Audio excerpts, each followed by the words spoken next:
Alhamdulillah, wassalatu wassalam ala nabiyyina Muhammad sallallahu alayhi wa sallam. Assalamu alaikum wa rahmatullahi wa barakatuh. Comme il a été mentionné dans le titre de la vidéo, une femme qui a pour habitude de faire ses prières obligatoires et aussi surrogatoires, qui a pour habitude de jeûner le jeûne obligatoire et le jeûne surrogatoire, et de pratiquer l'aumône obligatoire qui est zakat et aussi surrogatoire, c'est-à-dire elle donne de son argent à ses voisins, elle donne de l'argent à ses proches, mais malgré ça, cette personne-là, le prophète sallallahu alayhi wa sallam nous dit qu'elle est en enfer. Et devinez la raison. Pourquoi? Pourquoi une personne qui pratique autant d'adoration, elle se retrouve en enfer?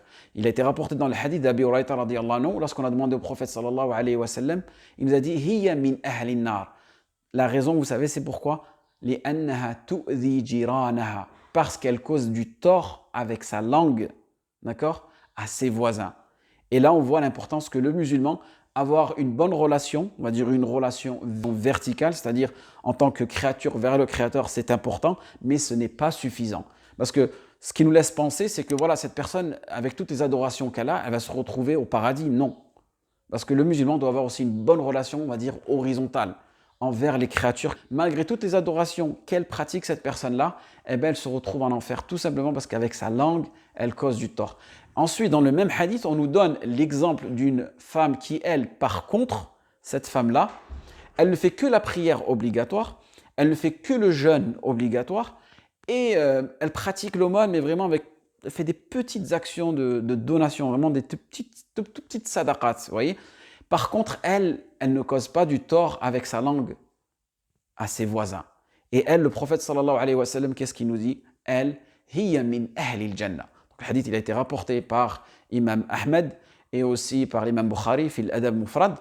Et dans ce hadith, on comprend bien qu'une personne qui tout simplement fait les actes obligatoires, mais qui ne cause pas du tort aux musulmans et aux non-musulmans, est bien meilleure qu'une personne qui accomplit des actes obligatoires, bien sûr, et surrogatoires, mais qui cause du tort envers son entourage, envers ses voisins.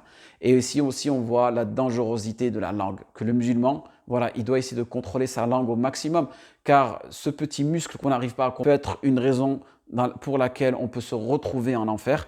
Et aussi, dans ce hadith, on peut en tirer certains enseignements que le musulman, Yawm al-Qiyamah, il peut avoir beaucoup de hasanat, mais s'il a causé du tort à différentes personnes, ces personnes-là, elles peuvent lui retirer ses hasanat et se retrouver en enfer. Par contre, se retrouver en enfer d'une manière temporaire, car le musulman, sa destination finale, tout simplement, et le paradis, en espérant que ce rappel soit bénéfique pour vous et moi. Waffaqallahu jami'u lima yuhibbu wa yarda. Wassalamu alaikum wa rahmatullahi wa barakatuh.